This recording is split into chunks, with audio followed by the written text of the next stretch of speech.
America మరో కీలక నిర్ణయం దిశగా అడుగులు వేస్తోంది. విదేశీ ఉద్యోగులను తగ్గించడమే టార్గెట్గా పెట్టుకుంది. H1B ఉద్యోగుల జీతాలు భారీగా పెంచేలా ప్రతిపాదనలు కూడా ఉన్నాయి. అమల్లోకి వస్తే $14,000 పెరిగే ఛాన్స్ ఉంది. కానీ ప్రస్తుతం అమెరికన్ విదేశీ ఉద్యోగుల జీతాల మధ్య భారీ వ్యత్యాసం ఉంది. అమెరికన్తో పోలిస్తే విదేశీ ఉద్యోగులకు దాదాపు $11,000 తక్కువ వేతనం కనబడుతోంది. అందుకే విదేశీ ఉద్యోగుల వైపు కంపెనీలు మొగ్గు చూపుతున్నాయి. H1B ఉద్యోగుల జీతాలు భారీగా పెంచితే కంపెనీలు చచ్చినట్లు స్థానికులు తీసుకుంటాయంటూ ట్రంప్ ప్లాన్ చేస్తున్నారు. అదే అమలైతే భారీగా విదేశీ ఉద్యోగులు తగ్గిపోబోతున్నారు. అత్యధిక H1B వీసాలు పొందుతున్న భారతీయులపైన ఎక్కువగా ఎఫెక్ట్ ఉండే ఛాన్స్ ఉంది. H1B ఉద్యోగుల్లో దాదాపు 70% భారతీయులు ఉన్నారు. ఈ నేపథ్యంలో ప్రస్తుతం ట్రంప్ తీసుకున్న నిర్ణయం మరొకసారి చర్చనీయాంశంగా మారుతున్న పరిస్థితి కనబడుతూ ఉంది. ప్రధానంగా H1Bలో కొత్త రూల్స్, కనీస వేతనానికి సంబంధించినటువంటి అంశాలు ఇప్పుడు చర్చకు వస్తున్నాయి. టెక్ కంపెనీల్లో విదేశీయులను తగ్గించి అమెరికన్లకు ఉపాధి అవకాశాలు కల్పించే దిశగా అగ్రరాజ్యం మరొక కీలక చర్యకైతే సిద్ధమైనట్టుగా కనబడుతోంది. ఇందులో భాగంగానే H1B వీసాదారులు వారి వేతనాలను పెంచేలా అమెరికా కార్మిక శాఖ కీలక ప్రతిపాదనలు చేసింది.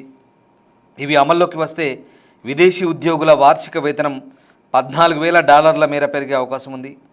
అమెరికన్లతో పోలిస్తే విదేశీ ఉద్యోగులకు వేతనం విషయంలో భారీ వ్యత్యాసం ఉంటుందని, దీనివల్ల చౌకగా లభించే ఉద్యోగులకే కంపెనీలు మొగ్గు చూపుతున్నాయంటూ సుదీర్ఘంగా ఆందోళనలు ఉన్నాయి. ఈ నేపథ్యంలోనే అగ్రరాజ్య అధికారులు తాజా ప్రతిపాదనలు తీసుకొచ్చారు. ప్రస్తుతం అమెరికాలో స్థానిక ఉద్యోగులతో పోలిస్తే H1B వీసాదారులు సగటున $10,191 తక్కువగా వార్షిక వేతనం అందుకుంటున్నారు. కంప్యూటర్ ఆధారిత వృత్తుల్లో ఈ వ్యత్యాసం మరింత ఎక్కువగా ఉంటుంది. వాస్తవానికి ప్రత్యేక నైపుణ్యాలు కలిగిన ప్రతిభావంతుల కోసం ఈ H1B వీసా ప్రోగ్రాంను తీసుకొచ్చారు. కానీ అందుకు భిన్నంగా కొన్ని కంపెనీలు ఈ వీసాను దుర్వినియోగం చేసి తక్కువ వేతనం తీసుకున్న ఉద్యోగులను విదేశాల నుంచి నియమించుకుంటారనే ఆరోపణలు కూడా వస్తున్నాయి. 2024 ఆర్థిక సంవత్సరంలో జారీ అయినటువంటి H1Bలో దాదాపు 63% ఎంట్రీ లెవెల్ ఉద్యోగస్తులే ఉన్నట్లుగా కార్మిక శాఖ గణాంకాలు అయితే చెప్తున్నాయి. ఈ నేపథ్యంలోనే వేతన పెంపు ప్రతిపాదనలు కూడా చేసినట్లుగా అమెరికా అధికారులు వెల్లడిస్తున్నారు. అధ్యక్షుడు సంతకం తర్వాత ఈ ప్రతిపాదనలు అమల్లోకి వచ్చే అవకాశాలు కనిపిస్తున్నాయి. అయితే ఇప్పుడు ఈ కార్మిక శాఖ ప్రతిపాదనల ప్రకారం 4 అంచెల వేతన వ్యవస్థలో మార్పులు చోటు చేసుకోబోతున్నాయి. ఒకటైతే ఫస్ట్ ఎంట్రీ లెవెల్ ఉద్యోగాల కనీస వేతనం 34%, అంటే లెవెల్ 2 వాళ్ళకేమో 52%, లెవెల్ 3 ఉద్యోగులకు 70%, లెవెల్ 4 ఉద్యోగులకు దాదాపుగా 88% మేర పెంచాలని యుఎస్ భావిస్తోంది. సో అగ్రరాజ్యం ఇలాంటి ప్రతిపాదనతో ఉంది. సో ఈ ప్రతిపాదనతో H1B వీసాదారుల సగటు వార్షిక వేతనం అంటే యాన్యువల్ శాలరీ దాదాపుగా $14,000 మేర పెరిగే అవకాశం ఉన్నట్టుగా కనిపిస్తుంది. సో దీంతో విదేశీ ఉద్యోగులను నియమించే కంపెనీలు ఏటా దాదాపుగా $6.56 బిలియన్ వేతనాలు చెల్లించాల్సి రావాల్సి వస్తుంది. సో ఇది పరిస్థితి. సో H1B వీసాల్లో కొత్త రూల్స్ ప్రస్తుతం ప్రవేశపెట్టబోతున్నారు.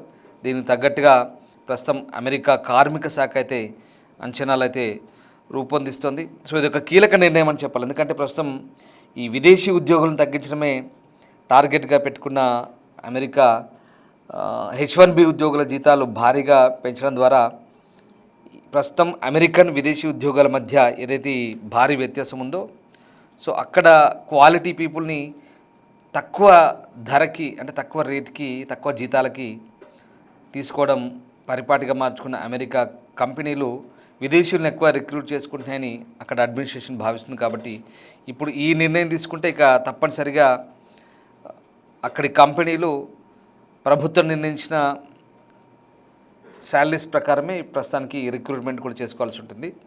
సో అమెరికన్లతో పోలిస్తే విదేశీ ఉద్యోగులకు $11,000 తక్కువ వేతనం ఉంది వార్షికంగా.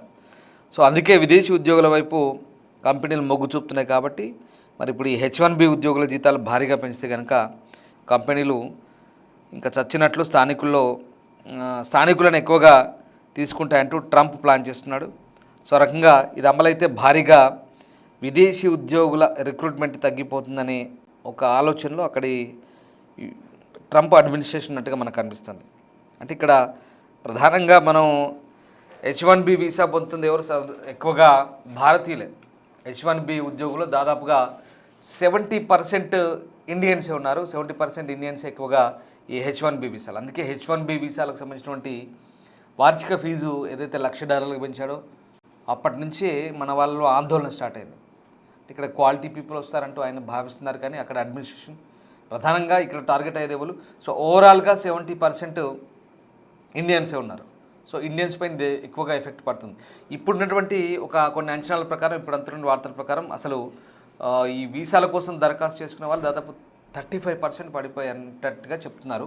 సో చాలా తగ్గింది. అంటే వీళ్ళకు కూడా ఇంట్రెస్ట్ తగ్గుతుంది. అమెరికా అంటే కొంత అక్కడ ఉన్నటువంటి నిబంధనలు, ఇమిగ్రేషన్ పాలసీసు, వీసా నిబంధనలు చాలా కఠినమైపోయాయి. రూల్స్ అండ్ రెగ్యులేషన్స్, దాంతోపాటు ఓపీటీ సిస్టమ్ గురించి ఉన్నటువంటి అనుమానాలు కావచ్చు, లేదా రకరకాలుగా పార్ట్ టైం జాబ్లో ఏవైతే ఉన్నాయో అవన్నీ కూడా చేయొద్దని, చేస్తే కనుక ఇమ్మీడియట్గా డీపోర్ట్ చేయడం, ఇవన్నీ కూడా జరుగుతున్నాయి. సో కఠినమైనటువంటి నిబంధనలు అమలు చేస్తున్నారు. ముఖ్యంగా ట్రంప్ సెకండ్ టైం అధికారంలోకి వచ్చిన తర్వాత ఈ ఎగ్జిక్యూటివ్ పాలసీస్ మీద సంతకాలు పెట్టారు. సో ప్రధానంగా ఇమిగ్రేషన్ పాలసీ, ఇంకా ఏదైనా దాంతోపాటు అసలు ఫస్ట్ వీసా ఇవ్వాలంటేనే, వాళ్ళ దేశంలో ఎంట్రీ ఉండాలంటేనే, అడుగు పెట్టాలంటేనే రకరకాల, ప్రధానంగా ఈ సోషల్ మీడియా ఇదైతే ఉందో దాన్ని మానిటరింగ్ చేస్తున్నారు గట్టిగా. సో అది అక్కడ దీంతో అక్కడ వాళ్ళ దేశ జాతీయ భద్రత సంబంధించిన అంశాలు ఎక్కడ వాళ్ళు కాంప్రమైజ్ అవ్వట్లేదు. దాంతోపాటు ఇప్పటివరకు ఇచ్చినటువంటి H1B వీసాలు ఏవైతే ఉన్నాయో దాదాపుగా సపోజ్ ఒక కంపెనీకి ఒక 10,000 ఇచ్చారనుకోండి, 10,000 ఇస్తే అందులో 7,500 వీసాలు H1B కంప్లీట్గా విదేశీయులకే ఇస్తున్నారు. ఇండియన్స్కి లేదా ఫిలిప్పైన్స్ వాళ్ళకో, చైనీస్కో, రకరకాలుగా ఇలా ఇచ్చుకుంటూ పోతున్నారు, కొరియన్స్కో.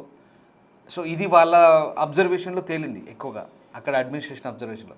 దాంతో స్థానికులకు అసలు ఉద్యోగాలు లేవనేది వాళ్ళకి అర్థమైపోయింది. దాంతోపాటు ఎందుకు మరి ఇక్కడ బయట నుంచి తీసుకుంటున్నారంటే, ముఖ్యంగా భారత్ లాంటి దేశం నుంచి ఎందుకు తీసుకుంటున్నారంటే తక్కువగా వస్తున్నారు, తక్కువ జీతాలకు అక్కడ పనిచేయడానికి మొగ్గు చూపుతున్నారు వీళ్ళు.